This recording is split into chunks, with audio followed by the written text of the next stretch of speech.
up, everybody? Welcome to this week's episode of the Dense Pixels podcast. I'm one of your hosts, Brad, joined by my co-host, Micah. Hey. Carrie will join us later in the show in what is definitely a live segment to talk about the Nintendo Direct that happened on Monday. And then Micah, who won't be here when Carrie's here because he has something to do for approximately half an hour, will come back to give us his thoughts afterwards on said segment. So we have that to look forward to. Couple new games that I've been playing. A listener in the Dense Pixels Discord suggested that I check out Dicey Dungeons, another one of these like deck building style roguelike games, a la Slay the Spire. This has been on my radar as well. It was on sale on the Switch for like $8 or something thereabouts, so I picked it up on a whim. It's fine. It's fine. It's much lighter than Slay the Spire.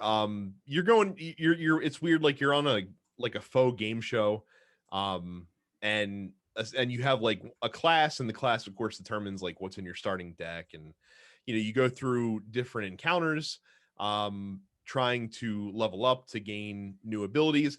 What's interesting is that all these new abilities you get take up space in your like action tableau, right? And the more powerful an ability is, the more blocks it will take up in your action tableau. So like you can either have a lot of less powerful abilities or like a couple really powerful abilities and a couple more less small. Think of it kind of like the inventory system in a Resident Evil game where like bigger items take up more space in the backpack and that kind of thing. Yeah. So that's an interesting consideration that you have to make when you get new abilities, is you have to figure out, do I want to upgrade this or not? And all of your actions are regulated by dice rolls, and each action requires specific dice of certain values to be assigned to it.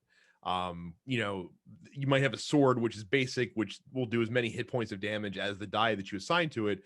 You might have an ability though that only takes even numbered dice, for example, or can only take 4 or less. And you have different ways to manipulate the dice as well, so you're not completely beholden to the rolls that you get. Again, it's fine. It's interesting. Like everyone keeps gunning for that like Slay the Spire crown. No one can quite pull it off in the same way. The two that I've heard come the closest are Griftlands and Monster Train, both of which are currently only on PC. Griftlands is coming to the Switch later this year, so I'm looking forward to that happening because I've heard a lot of good things about that, but I've never gotten to play it. So yeah, Dicey Dungeons, it's fine. Like I said, if you can pick it up around $10, I think that's a decent price for it if you like those more board gamey roguelike games rather. Speaking of board gamey stuff, I've really had a hankering to find like a really good 4X game that I can play on console. What is a 4X game? A 4X game is a subgenre of strategy games. The 4 X's stand for explore, expand, exploit, and exterminate. Which those are start with X's. That's correct. Oh, EXs. Yes, that's why it's clever. And there's a lot of strategy board games do this. There's a lot that I enjoy. Also just picked up Twilight Imperium 4, which I'm super excited about, but that's gonna be a while before we get to play that. But I've been looking for a good video game version.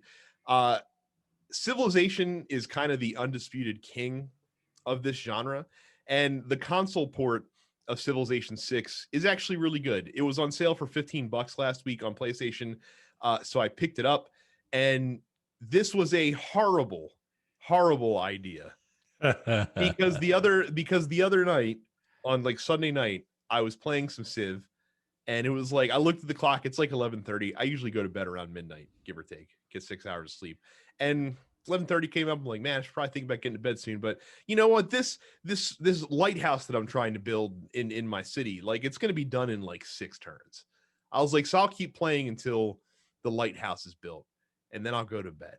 And then the lighthouse got built, and then one of my other cities was like, well, we're almost done this thing that we have over here. And I'm like, all right, well, I'll just play a couple more turns, and then this thing could be done. And then I looked at the clock, and it's like 1 o'clock in the morning, and I'm like, oh no, like I should have gone to bed an hour ago. It definitely sucks you in. I am terrible at it so far. Like I'm about a quarter of the way through my first game, and the first like 50 turns or so were things seemed like they were going pretty well.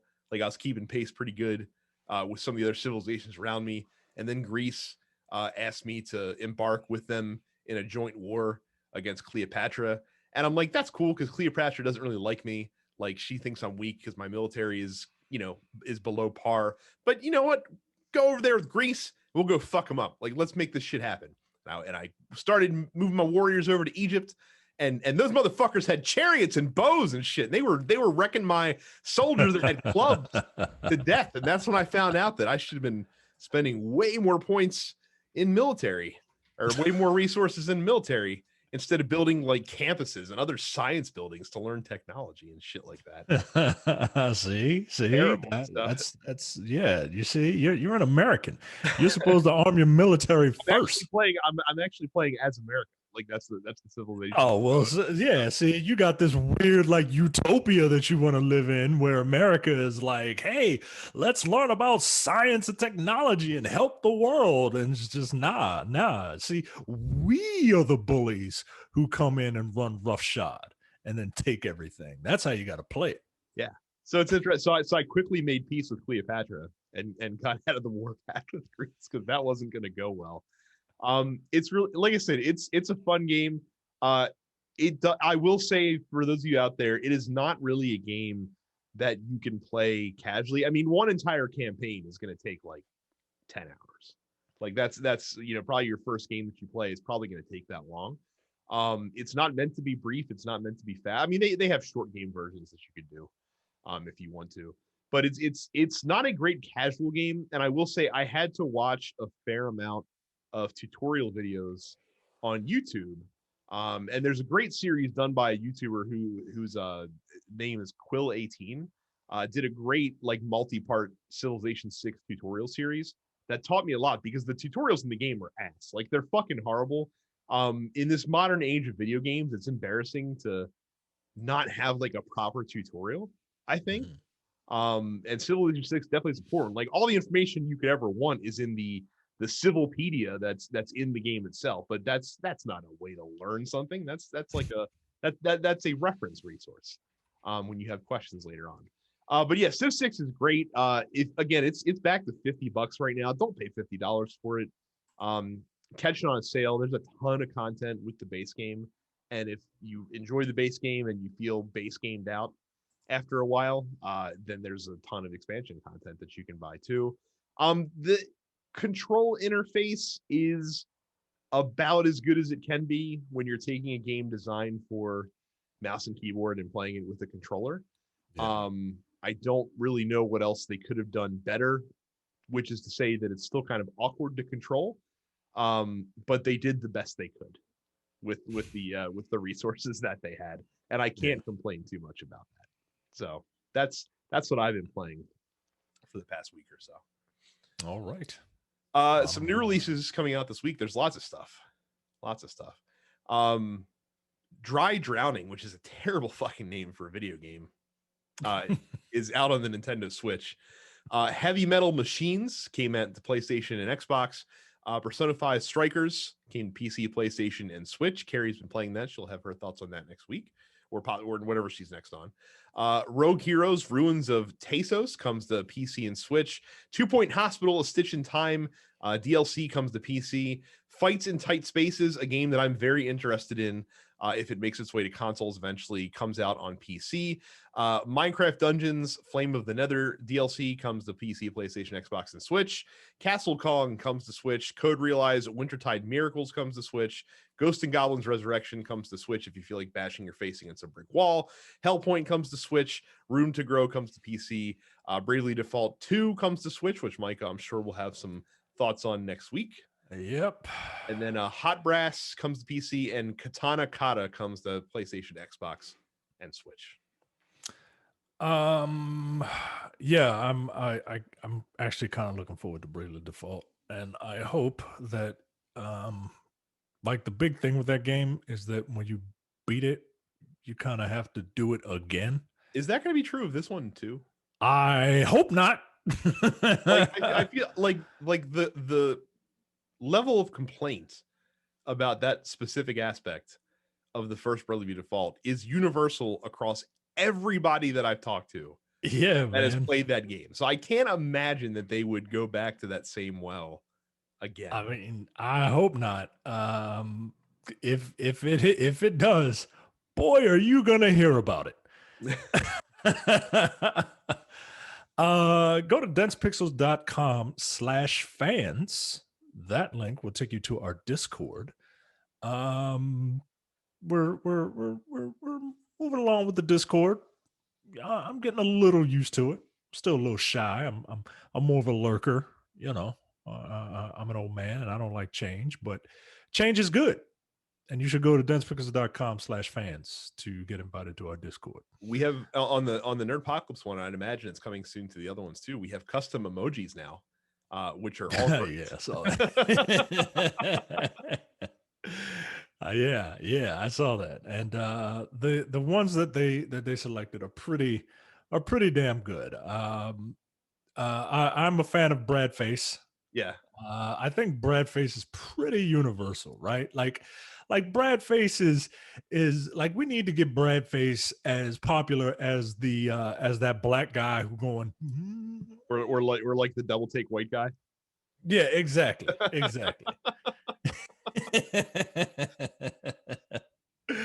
Go to youtube.com/densepixels and subscribe. We upload our show in video form over there.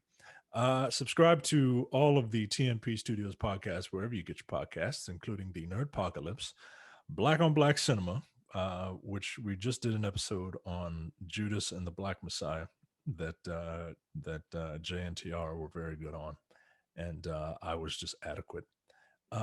Coming Distractions, and the weekly preview episode of the Look Forward Political Podcast. And if that's not enough, go to densepixels.com/premium.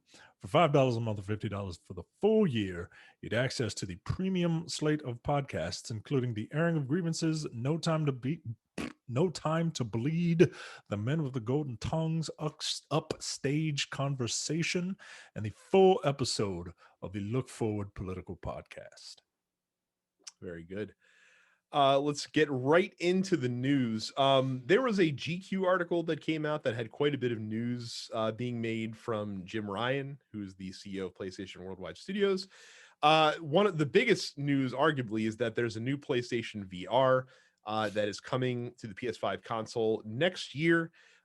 There's an article on the PlayStation blog about it. They detail that there's going to be a new ergonomic controller that's going to incorporate some of the key features found in the DualSense.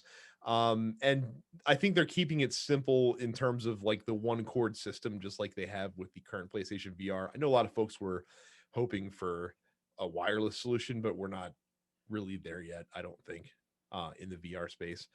So that's cool. So Mike, you excited about VR coming to PlayStation 5? I'm really not. I'm really not. Like I know everyone who says that everyone who has used VR has said that they absolutely love it. And it's one of those things that you have to see to believe. Mhm. One, I'm not terribly excited, and two, I don't want to get excited because you know what happens if I get excited, I'm gonna buy it, Right. and I don't even want to try it. Like it's to that point where I don't even want to try it. I will just take your word for it. Plus, I want VR games to I want VR games to look like amazing. Mhm. Like I want I want to be in the Matrix if I enter VR. So I'm gonna hold out for just a little bit longer, unless it's like ridiculously cheap, right? Oh, it's not going to be. I can't imagine it's going to Exactly. come out less than $400, which is what Right. the original game. And if it was like $200, then I would have to buy it, right? Just on principle, right? I'm setting that bar. I'm setting the price point for me that low because I know it's never gonna happen. VR continues to be the ultimate cart horse situation in the video game world, where VR, like you need to buy the VR so they'll make the awesome games for it, but at the same time, there's not really a lot of sense in buying the VR until more people are making awesome games for it. Like that, like Yep. it's a cycling problem that I don't see any real break from unless major AAA developers start putting significant VR features into their games, and I just can't see them allocating the development resources to doing that for what is ultimately still a niche product. I mean, PlayStation 5 at this point has sold, well over 100 million units, and I think in terms of PS4 rather, and I think in terms of PlayStation VR sold, they're sitting right around like probably 5 million at this point, and you're just not going to get AAA developers catering to 3% of an install base. They're just not. So unfortunately, it's one of those things that's doomed to be a niche product with some amazing stuff, but also very high barrier of entry in terms of cost. So Yeah. Do you think that we will ever get, a VR console, right? Like if you look back at technology, mhm. video game technology over the past 40 years, like we've come a very long way, and a lot of that is due to technological advancements from, other sources that allow video games to be these, multi-million dollar productions. Mhm. um but for some reason I don't see VR ever getting there. I, Mhm. I it's like 3D, right? Like it like 3D in the 80s with the red and blue lenses, right? And then 3D came back and it's better, sure, but it just kind of went away. And then you can have 3D at home, and dummies like me bought a 3D TV thinking, oh, bro, this is gonna be amazing. Um, but it didn't really catch on. And I think VR is going to be like that. But do you, I mean, your optimistic hat on, do you think VR is ever going to kind of push through? I just don't think so. Because it's Yeah. again like 3D is almost easy to what was almost easy to do. Like a ton of PlayStation games had for PS3 had 3D features in them Mhm. because all you're doing in 3D is you're essentially superimposing the same image on top of itself twice, or you're running two images simultaneously on the screen. Um, and that didn't even catch on because you have to have a special TV and you have to have these glasses and you have to do this and they have to be charged and all this other stuff.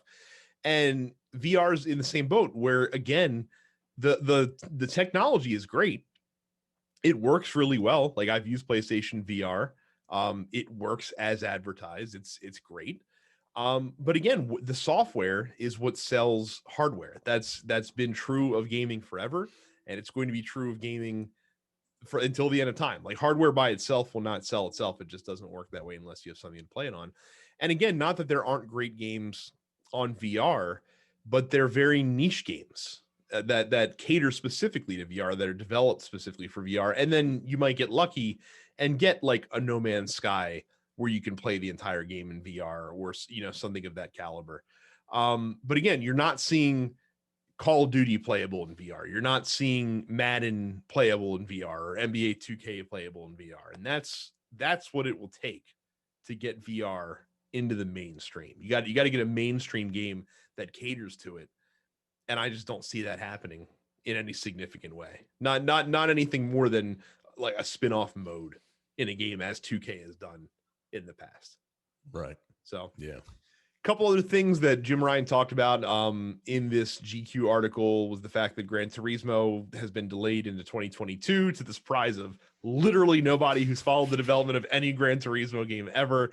And they also talked about them releasing, they're going to continue releasing some games directly into PlayStation Plus, a la Fall Guys and a la Destruction All Stars, because they feel like for some independent games that is definitely a better way to get that product out there in some way. Do you do you think people that play Gran Turismo, like there are car people, right? Like Mhm. there are car people who love video games and love like all the intricacies and stuff like that. But Mhm. I find it a little difficult to to believe that people are appreciating all the work that goes into a Gran Turismo game? I think the people that are into Gran Turismo are really into Gran Turismo. And, Okay, and they do appreciate it. I mean, the game sells incredibly well. It's much more popular in like Europe and Japan than it is in the US. Mhm. I would argue that Forza probably sells better in the US, but that's also because the US is more Microsoft centric than the rest of the world is in terms of game consoles. But no, the competitions they have and the following that Gran Turismo has, it is still a very popular game in certain circles. And yes, they do appreciate the work and the nuance and the stuff that most of us find incredibly tedious about Gran Turismo is like the stuff that those people fucking love about Gran Turismo. I knew a guy. He had a custom setup, man. He loved Gran Turismo, and he had a custom setup. He had his gaming chair, and then he had a monitor in front of him, and he built a dash, Mhm. and he had a steering wheel and all that. And I was just like, wow, this is amazing. I don't want to play it though, because at one time my sister deleted my memory card, and I was just like, fuck this. I'm Yeah. never touching this series again. Like I said, I really enjoyed those games on the original PlayStation. I never really picked up the series too much after that. But if I was gonna get into any racing game, it would probably be that one because I've tried Forza. Forza didn't really work. Like Need for Speed, it's got to be a really good one that just happens to catch me. But I put some time into Gran Turismo way back in the day. That's how we all listen to that Fat Boy Slim song back when. Bungie has set their studio up for huge growth in 2021 with studio expansion in terms of like physical space of the studio, new investments in talent, and new folks on their board. This is a press release that came out last week. So Bungie is apparently expanding its headquarters in Washington to over 200,000 square feet with a complete technical modernization and opening up an international office in 2022. They've moved Luke Smith and Mark Noseworthy, who were the leads on Destiny and Destiny 2, onto a more like high level role. Where now Mark Noseworthy is the vice president of the Destiny universe, and Luke Smith is the executive creative director of the Destiny universe to oversee and prepare for the expansion of the Destiny universe into additional media. And Justin Truman has taken over running the continuing development of Destiny 2. They also announced a few folks coming in from outside the company, and then some additions to their board of directors, including Pamela Kaufman, who is the president of global consumer products for Viacom, which is not a small company by any stretch of the imagination.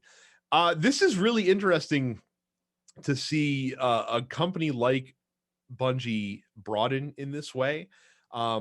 It kind of frames the Activision split into a very interesting new perspective in Yeah, a lot of man. ways as well. But good on them. That's pretty cool, and I'd be interested to see what the expansion of the Destiny universe is going to look like. You're In gonna terms get of you're gonna get SpongeBob in Destinies. That's what that means. I don't know about that. Yeah, Viacom going insurgent on the ground floor. SpongeBob will be playing Destiny. How about that? There you He go. won't be in the game. The game will be in SpongeBob, or they'll make some sort of reference. I got the Galahorn. Like, oh, Jesus Christ. All right. Micah, huge news. Next month, we're getting the HD upgrade for Marvel's Avengers, as well as the addition of Cole from Infamous to the game. I mean, Hawkeye. Hawkeye's coming to Marvel. Look, Cole would actually make me want to play it. So, of course, if you own the PlayStation 4 or Xbox One version of the game, you're going to get a free upgrade to the PS5 or Series X version. of Marvel Avengers. It's going to support up to 4K resolution and frame rates that are, quote, higher than the current on the system. What does that mean? What does that mean? Oh shit. Micah, is this It going to be means enough that, to get you back into Marvel's Avengers? let me tell you something. Throwing a couple of archers in that game is not going to make me come back to it. It just isn't. Um, hey, they're sticking with it. You kind of have to at this point, at least for a year. We'll see what it's like next year. But yeah, I just the game was fun to play for a while. I think they are, or they have implemented a story replay, so you can Mhm. actually replay the story again, along with all of this new content that they're providing.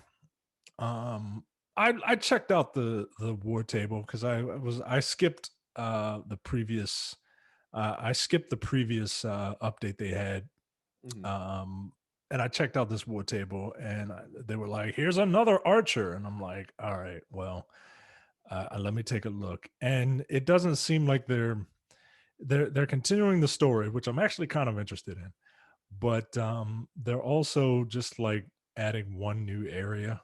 Mhm. And I believe you're still fighting like a bunch of, I don't know if you're still fighting the aim robots, but th- this thing could have been really, really great. And and it's just kind of, it's just kind of sad.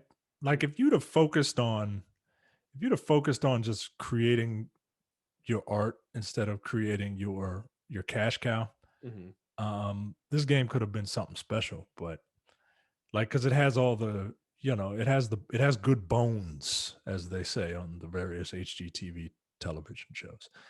But yeah, this ain't bringing me back. This ain't bringing me back. I think everyone at this point is honestly just waiting for Black Panther to see to see if Yeah.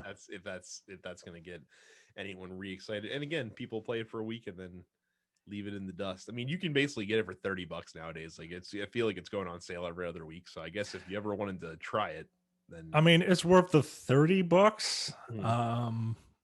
But yeah, don't pay full price for this game. It's not worth it. But it's, if you're like a really big Marvel fan, you'll get some enjoyment out of it. We now enter the what's turning into the weekly politics section of the the Dead Pixels podcast. So one of the interesting phenomenon in world football, in club football, has been kind of the influx of a lot of uh contingencies that are led, or I guess contingency is not the right word, consortiums is probably the better word. A lot of consortiums that were led by uh like oil barons in like the Middle East, so like your United Arab Emirates and Qatar and Saudi Arabia and things of that nature, buying up majority stakes in a lot of football clubs around the world, and then just dumping a shitload of money in them to be able to buy the best players and then win lots of championships. Like, that's basically what's happening in a lot of world football.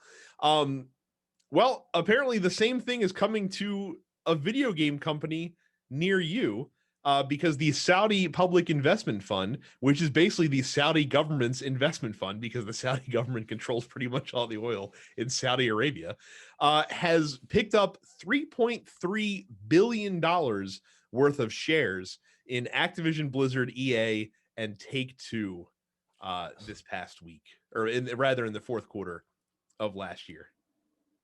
So Good basically, God. the 1.3 billion in shares of Activision Blizzard equates to about 3.5% of the overall stake in the company, and the 1 billion shares in EA accounts for about 2.6% of the stakes in that company, and then another 825 million for Take Two, which is about 3.5% of Take Two's entire portfolio. So Jesus. yeah, so look for a lot of oil folks to be getting their money into video games because they see a profitable industry that will provide many returns on investment. I mean, yeah. This is actually kind of wild, man. Yeah.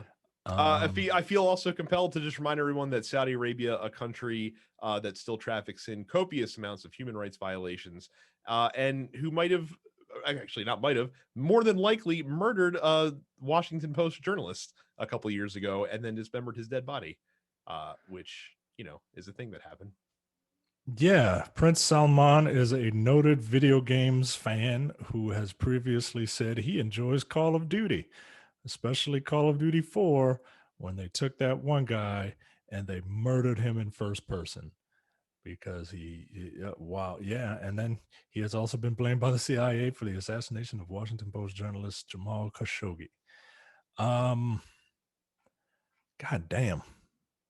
Uh, I mean, I'm not gonna stop playing those games though. No, I mean, and again, it's if you took such a high grounded moral stance on every single thing in the world, then you just wouldn't partake in any fucking product that exists. I mean, Yeah. again, 90% of what you of your goods are manufactured in another country with fucking terrible human rights violations.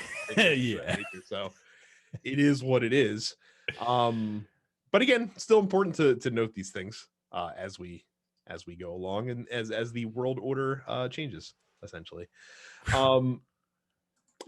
China's doing China things again when it comes to video games. So there's a game called Capcom Arcade Stadium that released. It has a compilation of classic Capcom arcade games.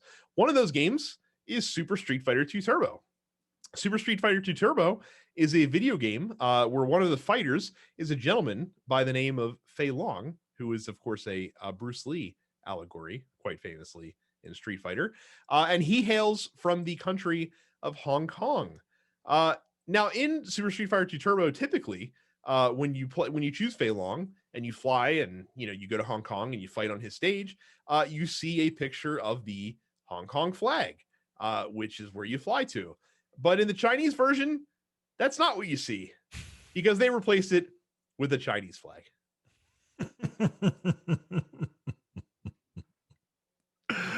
I mean, wow. Yeah, I still want to visit China. I just hope I never ever get stuck there. Mm-hmm. I'm not surprised. Yeah. I mean, is anybody surprised? No, you shouldn't. I mean, you shouldn't be unless you're unaware. So, like, for those that don't realize, Hong Kong is, I guess it's considered technically a territory that was formerly colonized and controlled by the British, because it was basically taken from the Chinese many years ago. Right. And then it was returned to sovereignty by the British in 1997, a plot point in Tomorrow Never Dies. You can go back and listen to the Men of the Golden Tongues podcast on Tomorrow Never Dies. And China tries to continue to maintain jurisdiction over Hong Kong, despite the fact that Hong Kong is technically a sovereign nation. You might recall over the past year pre-COVID, a lot of Hong Kong resistance protests as they try to maintain a democratic society, which China is very much not. But they're very sensitive about both the Hong Kong and Taiwanese flag as well being displayed in China for any reason. So this should not come as a surprise to anybody. But yeah, Winnie the Pooh is he's not fucking around. He really isn't. In lighter news, politics wise, so the internet is mostly bad, but there's also some very good things on the internet. One of my new favorite things on the internet is a Twitter account that is at Violate Geneva. And at Violate Geneva, all they do is they catalog Geneva Convention violations in video games. And if you think that all they do is focus on like first person shooter and military games and war games, that's to be expected. But did you know, Micah, that in Diablo 3 you can violate Article 28 of the Hague Regulations, which prevents the pillage of towns or places even when taken by assault is at all. Like, you can't do that, but in Diablo 3 you can. Congratulations, you just violated the Geneva Conventions. Play Splatoon 2? Surely Splatoon 2, a game about fictional squids shooting paint at each other, can't violate the Geneva Conventions. Au contraire, because in Splatoon 2, you can violate the Environmental Modification Convention, which prohibits weather manipulation. Because they have that one accessory that you can make it rain your team's paint color onto the battlefield. Uncharted 4, of course, David Drake has violated the Geneva. Oh, of course. I mean, he's damn near a war criminal. Article 8, subsection 2 of the Rome Statute of 1998 classifies the international destruction of cultural heritage as a war crime. So yes, Nathan Drake is literally a war criminal. And as Micah pointed out, his favorite tweet on this thread, considering that the upcoming 6 Days in Fallujah revival, which we talked about last week, is set to be an authentic depiction of the Iraq War, we can assume that you will be able to violate the Geneva Conventions. You can violate Article 77 of Additional Protocol 1 to the Geneva Conventions. Parties must ensure children under 15 years old do not partake in hostilities in Bowser's Fury, because there's Bowser Jr., and he's obviously a baby. This is a fun little read, man. It's a good follow. I highly encourage you to follow this Twitter account because I'm sure it's only going to get funnier as time goes along, as it's picked up steam in the wake of the Vice article that brought it to my attention. Oh my God. You can violate Article 17 of the Third Geneva Convention, physical torture against prisoners in Super Mario 64. And they have the thing where you can manipulate Mario's big face. So finally in the news, we finally have found it. I have been wondering what it's going to take to finally get Micah to play No Man's Sky, a game that we've been after him to play for almost the last 5 years now that he's sworn off. And the most recent update finally is bound to get Micah back in the game, because now you can breed alien life forms as pets in the new companions update. Is that what this is? I didn't look. Is that what this is? That's what this is. Micah, you can have a space dog now. I know that this is going to get you into No Man's Sky, guaranteed. Come on, man. Look, can I have a space dog and then shoot it and put it out the pasture? Because maybe. Because no, dude, get out of here. All right. I was very curious to see what this is, because I'm like, come on, man, get out of here. Yeah, no, thank you, no, thank you. I don't know why this game exists. You'll need to care for your companions over a long period of time in order to win their trust. While you're exploring, they can assist you in a number of ways, including scouting for resources and buildings, digging up minerals and special items, hunting other creatures, and marking hazards. They'll act with their own AI, Micah. You can also give them quick menu commands, much like in Mass Effect. You can tell your squad what to do and things of that nature. Basically, like Mass Effect space for all. Don't ever compare No Man's Sky to Mass Effect again. just don't do it. So that's in No Man's Sky right now. So yeah, wow. that's good. Look, I will say, I will give it to this game. It's not dead. Far from it. And, congratulations to them and to the people that like this game. There's no way I'm ever touching this game. Like, even if I was curious, which I'm not, because I just find this to be, I find this to be tedious. My life is already tedious. I don't need to hop into a virtual version of my boring ass life. But no, man, no.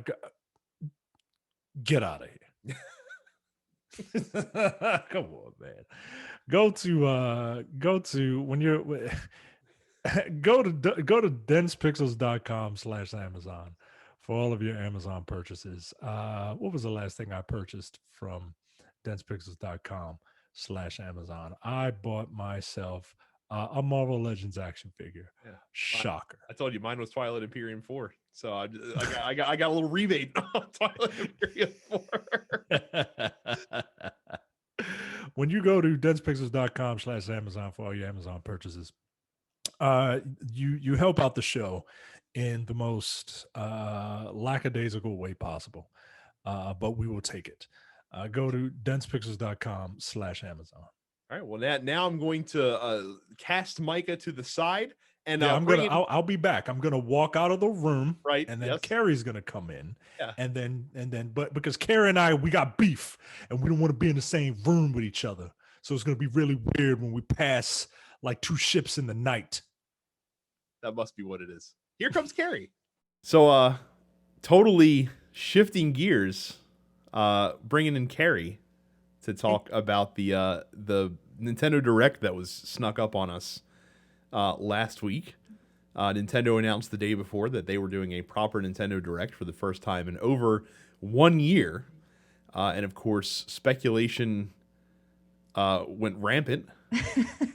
And, well, let's see what we got out of this thing here. In no discernible order, a lot of ports in this Direct presentation. Unsurprising. Yeah, no, it shouldn't be at this point with the Switch. Fall Guys, the sensation of late last summer, finally coming to the Nintendo Switch this coming summer, along with the Xbox family of consoles as well. Cool. That's fun. If you don't have a PC or a PlayStation, you can check out Fall Guys and see what all the hubbub's been about. I thought this was already on Switch. That's they were what a lot we're of putting people it on said. Switch, and I was like, That's what a lot of folks said. Yeah. So we got that coming. Famicom detective games. You can uncover the deadly truth in some detective games from the Famicom Detective Club, which are 2 games from the year that I was born. have been remastered. Yeah, it's kind of cool. The Famicom Detective Club, it's like a text adventure from the original Famicom disk system.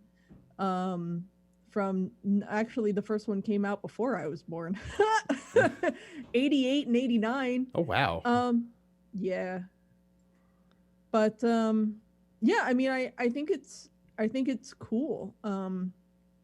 These were written by the guy who eventually went on to direct Metroid. So I don't know, it's one of these like weird little pieces of Nintendo history, and like I was actually really excited about these once I like realized what they were, and I'm like, cool, neat. Like I'll probably play these. I like a good, mystery murder adventure game. I have to imagine that if you're a fan of like the Zeros series and things of that nature, that this might be up your alley. So a nice stealth release. I feel like we've talked a lot about Monster Hunter Rise. Yeah, but already. We got more of it. We got more in this Direct. They showed off more monsters that hadn't been revealed yet, and they showed off a little bit of how the Rampage, which seems to be the sort of central event that you are trying to prevent or otherwise stave off, how the Rampage will work. And boy howdy, it looks like the Rampage is them just like yeeting all of the monsters at you all at once. But there's like an alpha among the monsters who's like a souped up version of the regular monster, and so that's, I don't know, it's interesting. Is there a large to throw new challenges at you? So like my experience with the Monster Hunter franchise is literally the 2 hours of Monster Hunter World that I played. Is there a dearth of experience difference between like that Monster Hunter and what we're going to see out of Monster Hunter Rise, or is it very much a similar thing? It feels like it's going to be a similar thing, and that's just based on my experience with the demo. Because I did play a little bit of the demo. It feels pretty similar. The whole wire bug thing that they've introduced to allow you to get a pretty significant degree of verticality in these environments, that's new. Yeah, I mean, I haven't, like, I'm gonna play it. Like, yeah, like I said, of all the games on this list, you'll probably hear the most about that one in future episodes. I would and that imagine. comes out in just about a month from Very today. good. So Now always feel bad for you when these games come along, because I'm sure you saw like Camelot pop on the screen, and a small part of you, even though logically your logic brain was like, I know Golden Sun 4 is probably never happening. There's a little part of you that always probably gets excited deep down. I still have that faint ember of hope within me. But no, we're getting Mario Golf Super Rush, which, I have historically enjoyed the Mario sports games that Camelot has developed. The Mario Golf games are fun. Very fun. We haven't had over tennis. Yeah, we haven't had a console. We haven't had a console version of Mario Golf since 2003 on the GameCube. Holy shit! It's been that long. Yeah, and the last one that I can recall ever actually coming out was the GBA Mario Golf, if I'm not mistaken. Wow. Which I think would have been like in 2005, which was great, by the way. I loved that game. I played the hell out of it. Yeah. So Camelot started developing the Mario Golf games with the one on N64. And then they have since done a Mario Golf Toadstool Tour, which was on the GameCube, 2003. And then you had Advanced Tour in 2004 and Mario Golf World Tour for the 3DS. And that's... I didn't even play with the 3DS. I didn't play World Tour. Now we get Super Rush. Yeah, here's the thing though. So I would normally be all about this. I love me some non-simulation golf games. All right, Carrie's Hot Shots Golf, one of my favorite series of all time. It's fantastic. I don't really want to play as my me. Yeah. I gotta say. I mean, obviously you don't have to play as your me. So they're introducing a story mode, which Mario Golf I don't think has seen since the N64 version. So that's kind of cool. And I am taking the fact that the me shown in the trailer had the name Mia as a Golden Sun Easter egg because there's a character named Mia. Because we have to cling to whatever kernel of hope that we possibly can. Yep. Just barely holding on by a shred of my remaining sanity. No, I mean, I'm gonna play this, I'm excited for a new Mario Golf game on console. It's the first new Mario Golf game in 8 years, so I really hope it's better than tennis, because tennis actually turned out to be quite a disappointment. I thought tennis was okay. Like, the gameplay was good. The actual playing of the tennis was good. There just wasn't a lot to do in the game. Yeah, Aces had like flashes of brilliance. But yeah, once it's one of these things where it's like you'll play a few matches and then you're just like, all right, now what do I do? Right. Yeah. Right. So, like I said, hoping for better things here. I wish Camelot all of the success in the world. However, I hope that Nintendo lets them make another RPG. What if they don't want to make another RPG? What if they're like, this is what we like to do, is just make Mario sports games at this point? I mean, that's what makes them money, because Golden Sun Dark Dawn sure as shit did not make them money. So I get it. But yeah, I mean, look, we'll see. Fingers eternally crossed for... Hey, I did my part to make Dark Dawn a success. Damn it. So... No More Heroes 3. We got to see some gameplay from this one. It's finally coming out later this summer, which I'm sure Micah would be very, very excited about. We got a trailer for DC Superhero Girls Teen Power. We're definitely not the target audience for this game, so... No, however, I think it's important to understand, because I saw a lot of people online being like, what is this shit? And I'm like, it's not for you. Right. Like, doesn't have to be either. Like, it's fine. No, it's fine. It's good that this exists. I have a 5-year-old daughter who's like, oh, I'm excited to play this game with my kid because she's getting into video games and she really likes the DC Superhero Girls franchise. And I'm like, good. That's the audience. So. Correct. Speaking of games that we are also not the target audience for, Miitopia apparently was so successful on the 3DS that they're bringing a version of it to the Nintendo Switch. I don't know if this is a new Miitopia game or if this is the 3DS version redone. I think it's this new. is the 3DS version redone. Oh, really? Okay. But with new customization options and some various other upgrades and whatnot, it's a enhanced port. I played a little. I didn't buy Miitopia. I played a little bit of it. But I mean, look, that game's funny as shit. There are a lot of people who really, really enjoyed Miitopia, much like how they really enjoyed like Tomodachi Life and just having fun with Miis. And it's like, cool. Yeah. All the more power to you. They showed off some of the Super Mario collaboration items that are coming to Animal Crossing next month. They're all pretty good. That's a lot of cool stuff. Yeah. I've sort of stopped playing Animal Crossing. I understand. I mean, it's been out for a year. How many hundred of hours did you put into it? Probably a lot. Yeah. So it starts to feel like a chore. It can. Also, it's like at least with New Horizons, like you hit that wall of like, all right, well, you can't upgrade the shop anymore because there's only the one shop upgrade, and they didn't put like the cute little police station in, and they didn't put the coffee shop in, and like it feels very lacking in terms of content. So I gotta wait for them to do a big time content dump in that game for me to go back at this point.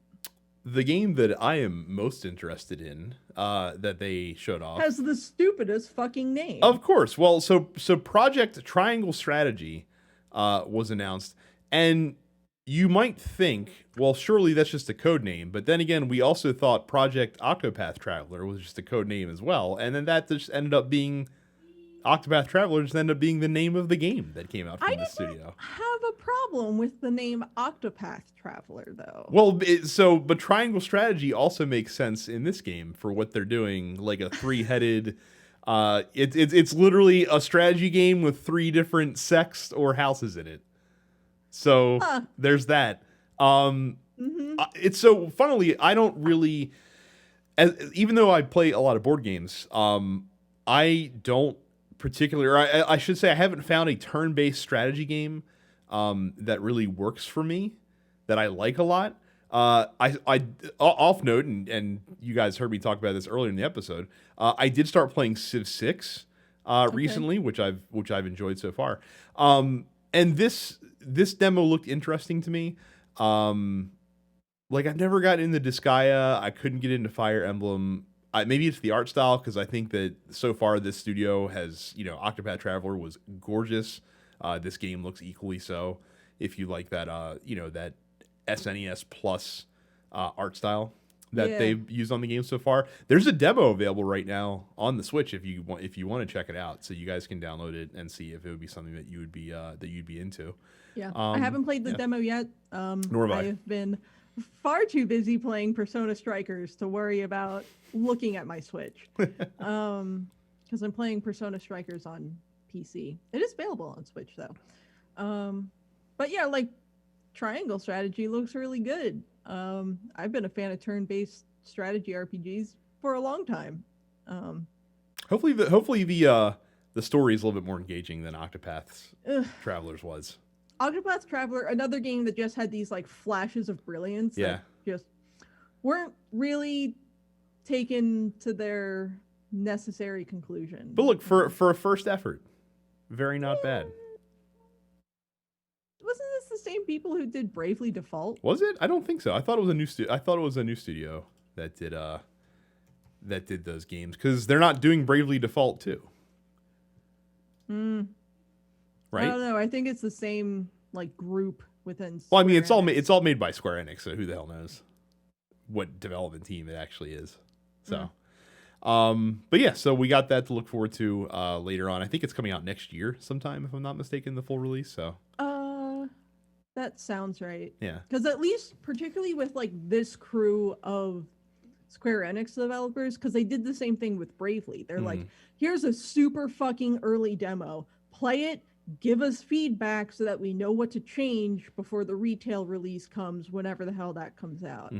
So yeah, I mean, chances are people will play the demo, and then 8 months from now they'll be like, thank you for playing the demo. here's what we did based on your feedback. Right. Which is great, actually, by the way. I fucking yeah. love More that. game developers should probably do that instead of using betas, which is what they are essentially. Instead of using betas as pre-order marketing tools, maybe actually use it to get feedback in the systems of the game that need improved on, which is what betas are supposed to be for, technically.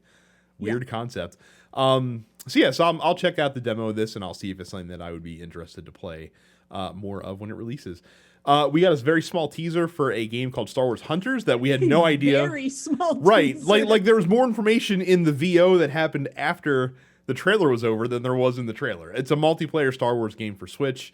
That thing sounds like an oxymoron of sorts. 80s synthwave looking logo. It is a very synthwave looking logo. So you got that to look forward to if you're a big Star Wars fan and you like playing online multiplayer games on your Switch. So very good. Yep. They announced the expansion pass that's going to be coming out for Hyrule Warriors Age of Calamity, which is going to have some new characters and new enemies to fight. This. Yeah. I really looked forward to this announcement. So I'm glad that this announcement was made. We are getting 2 waves of DLC for Hyrule Warriors, the expansion pass, which is only going to be $20, which I think is fair. We'll add an expanded roster of characters, new weapon types, new challenges, different enemy types, and then wave 2 will add stages and new character vignettes and additional characters there as well. So based on the piece of key artwork that they released for the expansion pass, I would assume that Robbie and Purah are going to be made playable. I was really bummed when Purah was not playable in the base game, so I'm hoping she becomes playable. Other than that, I really hope they make Suga, who's your Yiga clan thick boy. I really hope they make him playable, since playing as Master Koga was a delight, and I need more of these dumb banana boys to be to be playable. So I know I said we weren't going to skip around. We're going to save these next 2 until the end of this segment. Knockout City is a third-person dodgeball battle royale game. Can we? Well, it looks like it's 3-on-3. Oh, is it a team-based? Okay. I don't think it's a battle royale. I think the way that this trailer looks, it looks like 3-on-3. It's EA. They're the ones that came out with that like Rocket Arena game, which is basically like battle royale, but everyone has rocket launchers. I'm kind of tired of people trying to find the next Fortnite, the next Apex Legends, like the next Rocket League. Like, can we just focus on new and exciting things instead of just trying to reverse engineer what makes those games successful? That'd be fantastic. The Ninja Gaiden Master Collection is coming out for the Nintendo Switch. So if you instead of while you're waiting for Bayonetta 3 to come out, if you instead want to play several very difficult third-person action games that are as old as 17 years old at this point, then you can check out the Ninja Gaiden Master Collection. I have no qualms with Ninja Gaiden. Ninja Gaiden 2 is infamous, of course, on the Dense Pixels podcast for being a game that Terrence literally shoved a knife through. That's at one point. So wow, yeah, because he beat it on Master Ninja difficulty, and he felt after he conquered the game, he needed to kill it. I understand. mean, that's fair. My only exposure to these, because these are the 3D Ninja Gaiden games. Mm-hmm. I played the 2004 Ninja Gaiden on the Xbox, probably shortly after that game came out, when I was babysitting, and they had an Xbox in the house, and kid went to bed, and I just played Ninja Gaiden until his parents got home, and I was not good at that game.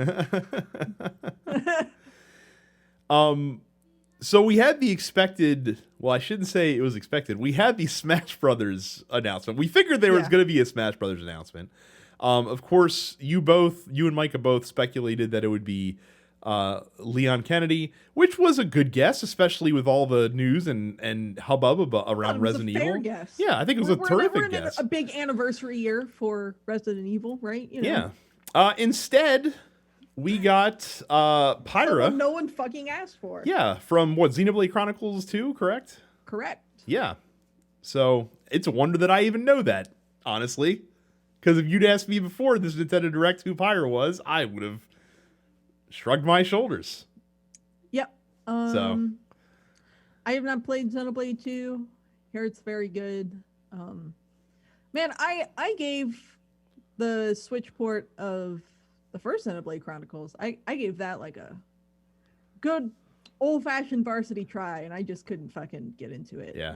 It's a beautiful game. The story's really cool. Music is beautiful. The environments are great. It's a, by all means, it's a good game. But I just can't get into that battle system, man. Yeah. But hey, I mean, good for the Xenoblade fans for getting another character rep in Smash. She looks like she'll be fun to play. They showed a trailer off for a remake of Legend of Mana. Yeah. Which is looking good. I don't know if it's something I'd be into, but it looks pretty. Apparently someone really wanted Stubbs the Zombie to come back, so Stubbs the Zombie, Rebel without a pulse. Yeah, it sure looks like a port of an Xbox game, man. Yeah, that was like I said, Rebel Without a Pulse is the kind of subtitle that you would get from games from approximately 1996 to 2005. Right. The industry was full of those. Like the only everyone had to be fucking cute. Right. Like, The only ones that did it well were the Ratchet and Clank games. Those are the only ones that did that successfully. Everyone they else sucked. nailed the double entendre every single time. Yes. Yep. But yeah, so there's that. All right, so I'm doing these in reverse order of showcase because the one that I'm going to close with I just found hilarious. They showed a trailer off for Splatoon 3. Yeah. Which I'm excited for that. Yeah, I mean, we all figured Splatoon was coming. Like, I don't think anyone's surprised by the fact that there's a new Splatoon game that's coming out soon.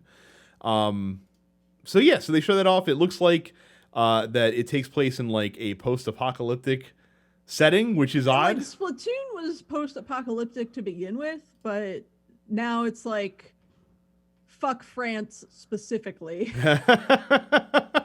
You saw like the Eiffel Tower upside down in the back. Like it starts in like a wasteland, which is interesting. Which is also weird too, because I like one of the things I really liked about Splatoon in the single player content was the kind of like the futuristic style stages that they had, which were pretty neat looking. I like Splatoon. I don't know that I'm gonna necessarily run out and buy Splatoon 3 right away when it comes out. I probably will, and I only say that because I have a lot of friends who I know I'm going to be able to team up with, like, off the bat. So we'll see. Probably will be out next year, I think, is what they said. Yeah, they said 2022. So before the Splatoon announcement, one thing we also figured that we were going to be getting was a bunch of Zelda news, because of course it is Zelda's 35th anniversary. They did roll out the red carpet for Mario's 35th anniversary last year, with all kinds of cool ports and things of that nature, and re-releases of Super Mario 3D World and all that kind of stuff, and a Battle Royale Mario game and all sorts of things. And so they bring out Eiji Aonuma, who's the producer of the Zelda franchise, and he's he comes out and he's like, I bet you want to hear about Breath of the Wild 2. Nope, I'm not talking about Breath of the Wild 2 today. You know what I am going to talk about today? Skyward Sword. Like, you could be like you could have that conversation without like getting people's hopes up for a split second. You could be like, hey, unfortunately, we don't have any Breath of the Wild 2 news to share with you today. But no, he's like, I bet you think this is why I'm here. And you're like, yeah, I do. And he's like, well, you're wrong. Sorry. Nope. But allow me to do the traditional Nintendo, the forgiveness please bow. Right. to show you for how, your patience. right, to show how sorry we are that I just trolled the shit out of you 15 seconds ago. But yes, they did show off a trailer for Legend of Zelda Skyward Sword HD, the final Zelda game that hasn't been touched. Well, I should say console Zelda game that hasn't been touched with a remaster up to this point. I forgot that Twilight Princess got remastered on the Wii U because, I mean, it came out on the Wii U, so who could be expected to remember such a thing? So yeah, so but yeah, so like I said, they showed off this trailer. It's Skyward Sword. It looks much prettier. It is going to use the Nintendo Switch Joy-Con motion controls, which everyone had a little bit of a mini freak out until they also confirmed at the end of the trailer that you can also just use a regular gamepad as well. Yeah, I was like, Aonuma, please do not make us use the Joy-Cons. Right. And he's like, you can use the gamepad. Like the thing about Skyward Sword is so much of the combat is based around moving the sword in a particular fashion. Mm-hmm. So in order to do that, you will now just use the right thumbstick to direct which way the sword goes. Right. Fine. Yeah. Should have let us do that to begin with. It's fine. I'm a little put off at how stiff the animations are in this trailer that they showed off. So like in Twilight Princess had motion controls for the Wii as well. But that was in like Wii 1.0 before like they had the one-to-one movement. So really like you swinging the sword was more akin to just pressing a button, except you were swinging a sword instead. Yeah. But because of that, the animations in Twilight Princess were normal Zelda animations that were very fluid. Even when you're using the controller, like Link still is doing like I am swinging my sword like a robot. Like it's kind of odd to me. I don't know. We've also still got like 5 months before this releases, right? So they might be able to clean it up a little bit. Smooth that out. I never played Skyward Sword. I'll play Skyward Sword again. Yeah, I never have played it. It's one of the few console Zeldas that I have not played. And so I would probably check it out. I think the rest of us would have much preferred like another Wind Waker remaster, but again, they did remaster Wind Waker. It just came out on the system that you didn't buy. So look, Skyward Sword has a really lovely story and music and an interesting world, and I think I played about a third of it on the Wii when it came out. So it was like really one of the last big first party releases on. Oh, it came out super late on the Wii. Yeah, it was 2011. Yeah. And then I believe the Wii U came out in 2012. 2012, yes. So, look, I'm looking forward to playing it again and hopefully finishing it this time. I think it looks good. I mean, yes, the sword swinging animations look a little jank, but aside from that, I think it looks good. And the point was made by a lot of Zelda fans that you would not have had Breath of the Wild, or probably wouldn't have had it in the same way if Skyward Sword didn't exist, because a lot of the mechanics from Skyward Sword made their way into Breath of the Wild, but in a much more evolved fashion, refined way. Yes. So I think it'll be great. I hope more people play it. I mean, of course, it's not like people didn't play Skyward Sword. I don't know. I think it's good. I mean, I sort of said that they were going to do this. Like, you know, this was not surprising for me for them to be like, we're porting Skyward Sword. Like, of course you are. So. Yep. Yeah, I mean, I hope we get more Zelda news later in the year, just in general.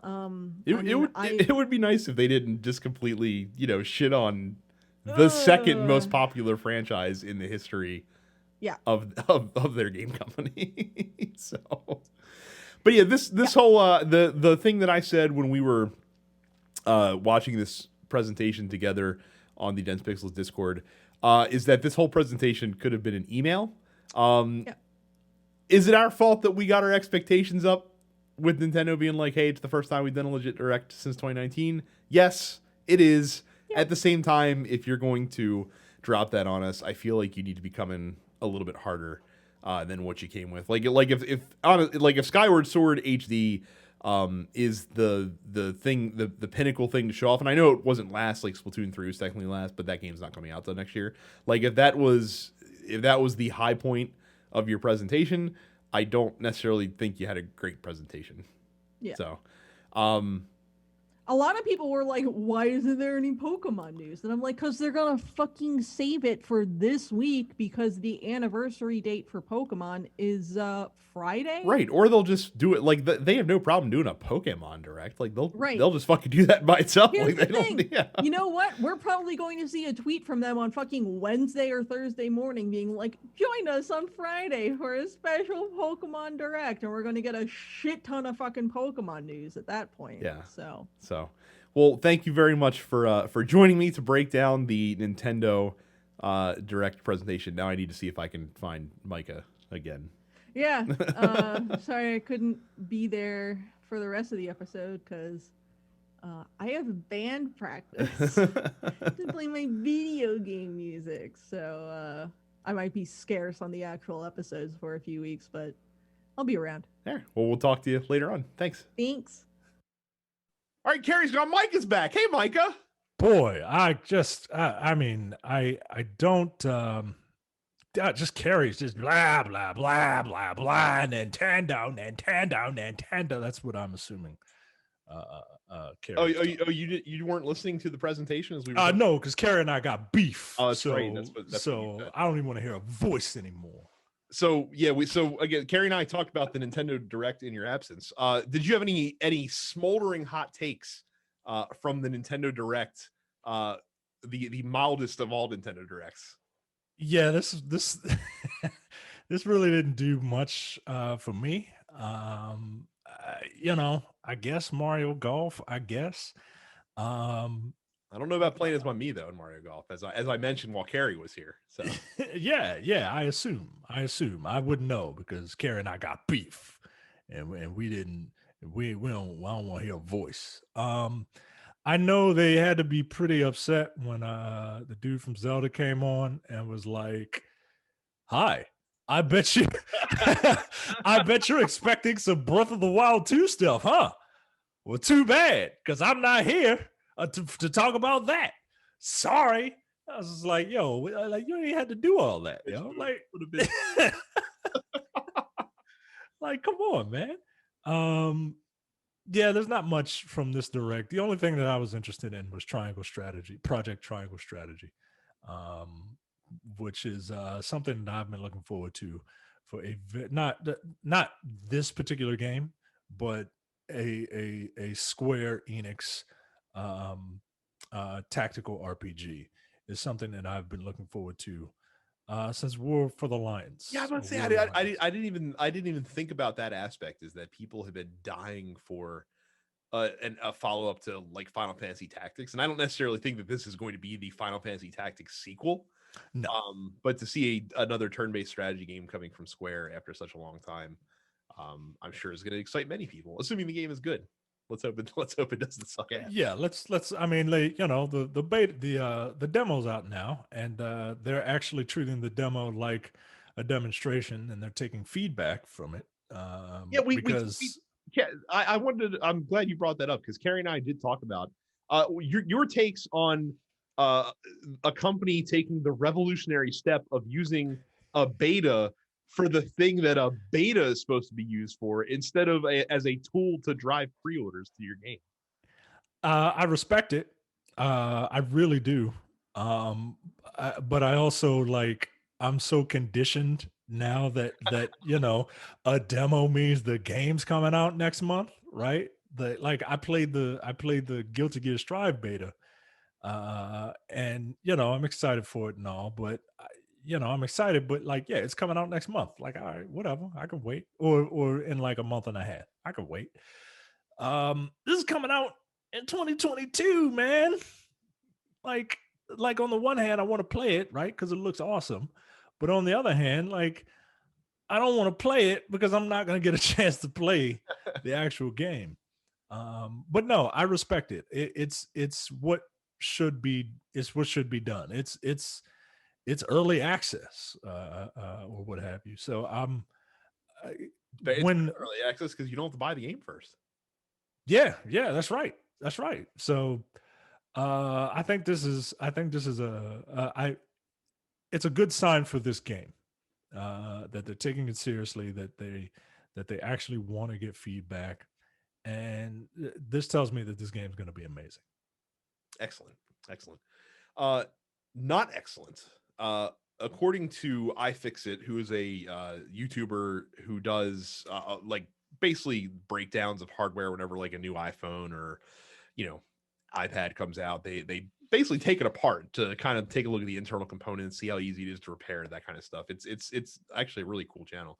Well, they busted apart a DualSense controller for PlayStation 5 because a lot of folks have already started to report controller drift in their DualSense 5 controllers, which is very unfortunate.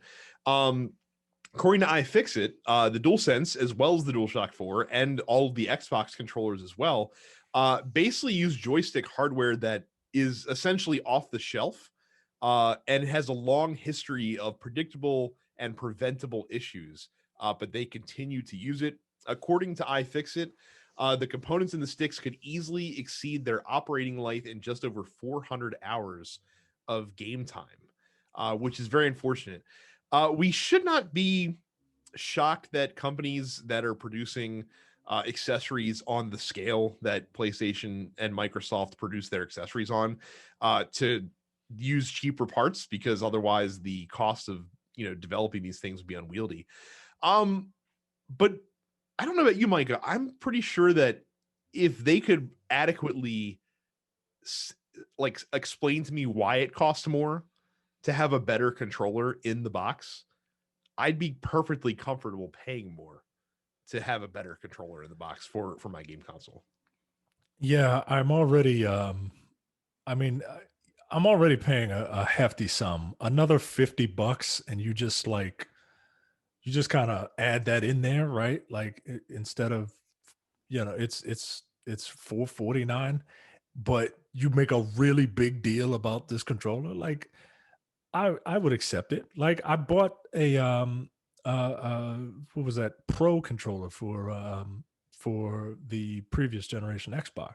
Mm-hmm. And that thing's amazing. Now it was like $150, but it was actually like it was one of the best controllers that I've ever played, right? Like play with. Like they don't like it was a quality product. It had a nice heft to it. It didn't feel cheap. It was highly customizable. It was pretty cool. Mm-hmm. And you can save yourself all this ill will and headache by doing it, by just creating something that I'm not saying it's got to be the elite controller's got to come standard, right? But just putting a little more quality into it, I think wouldn't necessarily hurt. And just kind of hiding the money, just kind of hiding the cost into the price of the system. Mm-hmm. I mean, you're already operating at a loss, right? Like, I don't understand it. So this is actually pretty cool. I'm looking at this video. I've never seen a controller taken apart before. So it's funny when I had my C40 for PS4, my Astro controller, I did take that apart somewhat because I needed to clean out the joystick, and so I got a little bit more intimately familiar with the innards of a controller joystick.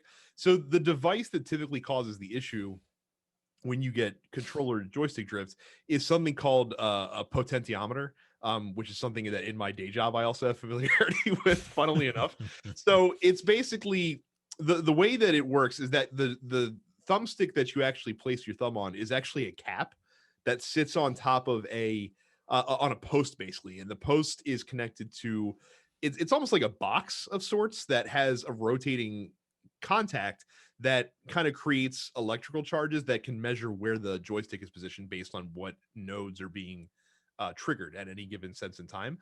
But the way that these snap back to neutral is they literally have like rubber bands around the side of it, and eventually those rubber bands will stretch and wear a little bit thin to the point where your joystick will be centered, but the potentiometer will think that it's not, or it'll be slightly off center even when you're not touching it. So that's where the drift comes into play. Plus the fact that contaminants cause drift, and when you have plastic pieces rubbing against other plastic pieces, like the edge of your thumb cap rubbing against the side of of the well where it sits in, plastic dust grinds off because friction is a thing, and that gums up the works as well.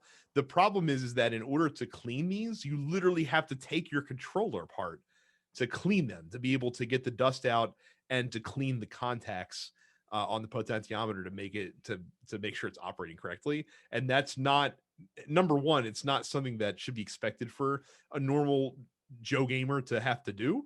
And number two, it's not designed to work that way. Like, it literally can violate your controller warranty Right. if you happen to do that. iFixit talks in the video about console makers should make it easier for these parts to be replaced. I generally agree. There's a fine line between that, because ease of access, when you increase ease of access for the end user to get into a part, you sacrifice stability in that part, because you have to have some kind of entryway. You have to design it in such a way to make things easily replaceable, so that you're not damaging major circuits, so major components inside the controller that you might not want an end user to be able to have access to. So it's a tricky situation. Honestly, I'm in your boat. This is a situation where I take the Micah approach of just throw money at the problem. Yeah. If you want to make a better design controller that's able to get around these pratfalls, and I have to pay $50 more for the console, and maybe if I buy a spare controller, it costs like $15 more, I'm gonna probably fucking do that. Like, that seems to be a fair trade in my book. Yeah, man. You can, people aren't this is why people buy consoles, because they don't want to have to do all this. They don't want to have to open things up and try to fix them. Like, this is one of the reasons why, because it's easier. And I buy it and it's supposed to work. So yeah, this is wild, man. Yeah, just throw an extra $50 in there. It's not like the controllers cost what, $60 anyway, $60-$70 anyway. Throw an extra 50 in there. Or if you're not going to do that, like the C40 was a PlayStation design controller. They worked in conjunction with Astro for it, but that came out 6 years after the console did. Like, if you're gonna, if you want to go cheaper on the included controller, that's cool. I think you should do more to then have a better product available, maybe alongside of it, even if you're not necessarily producing it. Which for a PlayStation, you're going to have to work hand in hand with a third party manufacturer because of all the proprietary components that are in the DualSense. So Yeah. So we'll see what happens there. We go to the post office. We'll start with Cam. It says the Mortal Kombat trailer sent me down a rabbit hole of watching video game movies. I'm so sorry, Cameron. I watched both Mortal Kombat movies and Tekken since it's free on Amazon Prime. Why does nobody ever really mention Tekken in the video game movie discussion? Much like the first MK, it isn't good, but the fight scenes are better than Mortal Kombat and is fairly close to the source material. Tekken is not as popular as Mortal Kombat. I think that's the biggest reason, honestly. Mortal Kombat was a pop culture phenomenon. Like Mortal Kombat. I don't know how old Cam is, if he could appreciate like Mortal Kombat in the 90s, but it was all over the place, dude. Like, it wasn't just this fighting game. Like, it was in the zeitgeist, man. Like, I mean, our as liberals, our hate for Joe Lieberman originated because of Mortal Kombat. That's how important Mortal Kombat is to all of our lives. That way, it started the hate train for Joe Lieberman, one of the worst fucking people. Yeah, man. Like, it was a cultural phenomenon, like Bart Simpson and Laura Croft were. And Tekken just never reached those heights within mainstream community. Also, Tekken, while it is very popular amongst like us, like, we know what Tekken is very weebish. It just kind of is. It's very Japanese, but it's not as like it's what weebs play instead of Street Fighter. You know what I mean? Like Street Fighter is also uber popular, but Yeah, people just and I guarantee you, people just don't know this Tekken movie exists. Like I saw it back in like 2010 or something like that, and it was at a theater that would only play, like, it was one of those small theater houses, and it was the super small screen, and it was me and my black weeb friends going to watch the movie. And it was like it had to have been out for like a year or 2 years or something like that. But yeah, it's just that people don't know about it. Tekken's not as popular. And the other thing too is that not only is it not as popular, but also there really isn't a bankable star in the movie at all. Like Kari Hiroyuki Tagawa is the most recognizable name in that cast. And that no one's going to the theater for him, you know. You know what I mean? Right. He's always like the side character. Like no, Right. like And no one's going to see. and he was Shang Tsung. Right. Like what is Shang Tsung doing in this movie? Yeah, Then like you're gonna start thinking Jonathan about Mortal Patrick Kombat Wu, again. played Jin Kazama, and Tekken is literally his most notable credit. The other thing that he did that is of note is he was on the short-lived Rush Hour TV show that did not last very long. So that's why it wasn't as popular, because there's just it wouldn't have landed on people's radar. Yeah. For the most part. Oh, let's see here. My phone went away. Johnny asked, have you guys played any demos this week? Guilty Gear, Project Triangle, Bravely 2, etc. You talked about the Guilty Gear demo. I played Guilty Gear. Guilty Gear, I like just kind of messing around with Guilty Gear, but like Guilty Gear is one of those games where it's like you gotta have a PhD to be like really good at it. Um so the goal with Guilty Gear Strive was to kind of simplify it a bit. And I'm enjoying it, but I'm also playing like a super simple character, Giovanna.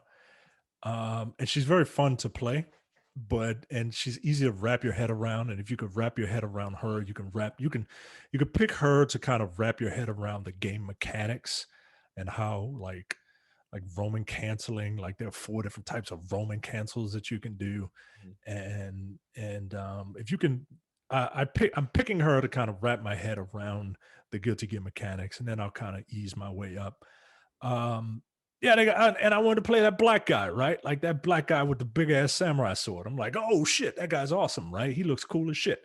Well, he's a samurai vampire that has, and you know, everybody in Guilty Gear has a gimmick. His gimmick is that like if when he attacks you, he feels his blood rage, and if his blood rage gets too high, then he'll go, or his blood gauge, and if his blood gauge gets too high, he'll go into a blood rage, and then he'll do like tremendous amounts of damage, but his health will just tick by.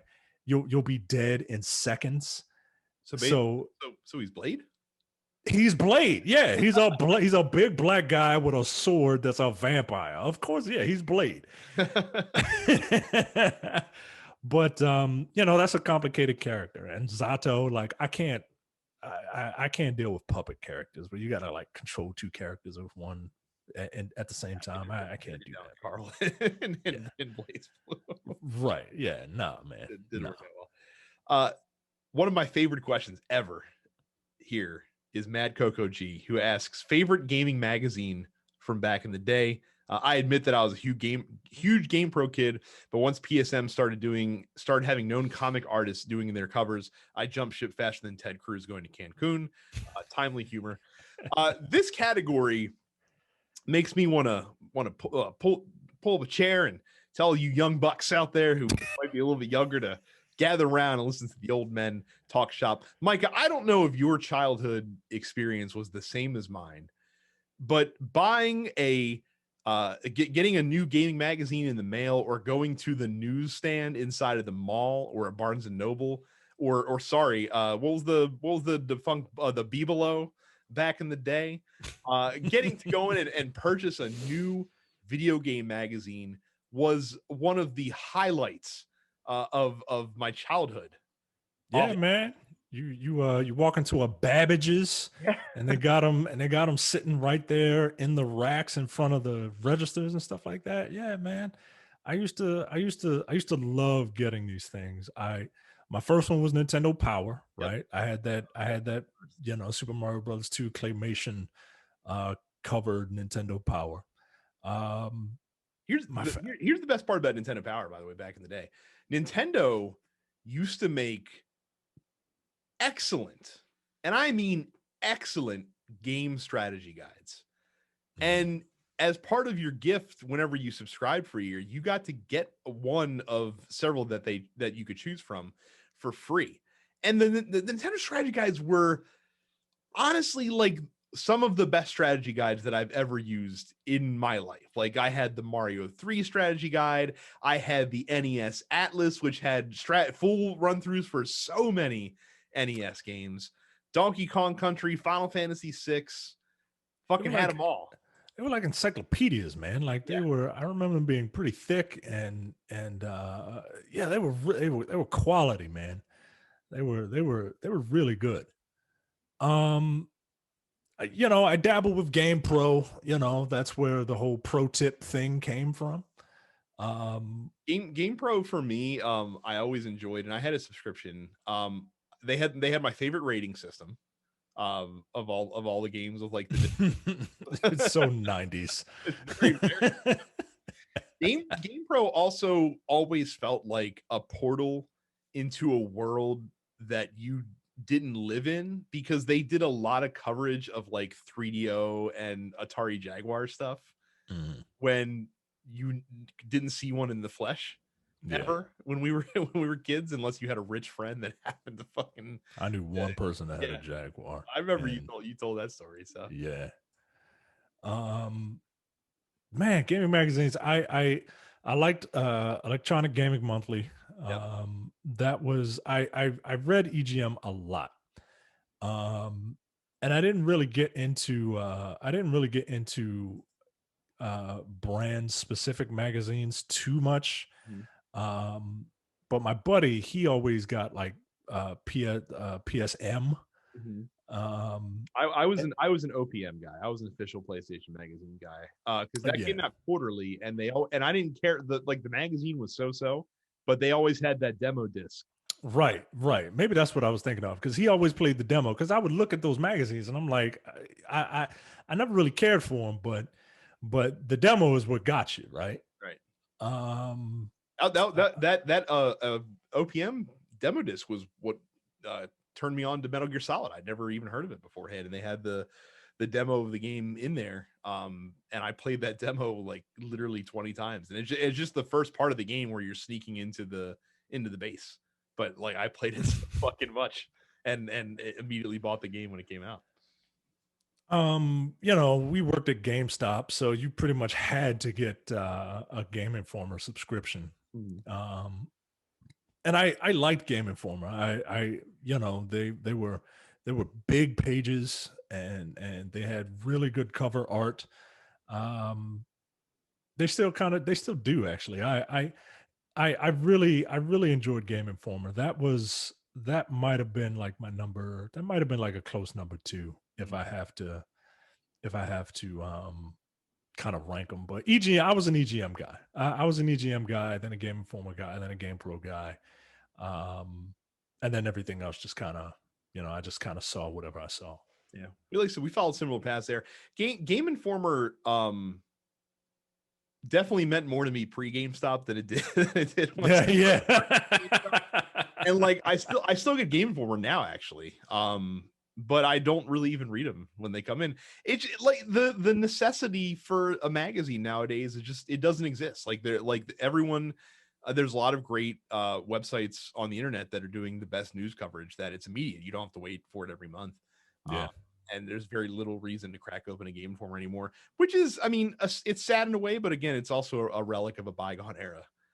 In a lot of ways, it is what it is. So what can you say? The last question comes from our good buddy Johnny again. How long until Bobby Shmurda goes back to prison? I don't even know who Bobby Shmurda is. So. Believe it or not, Brad, neither do I. I don't Okay. know who the hell Bobby Shmurda is. I just know he's some sort of rapper that went to jail and recently came back out. I don't know what he went to jail for. I don't know why his name is Bobby Shmurda. I don't know what his music is. Apparently, his name is Akil, Akquille.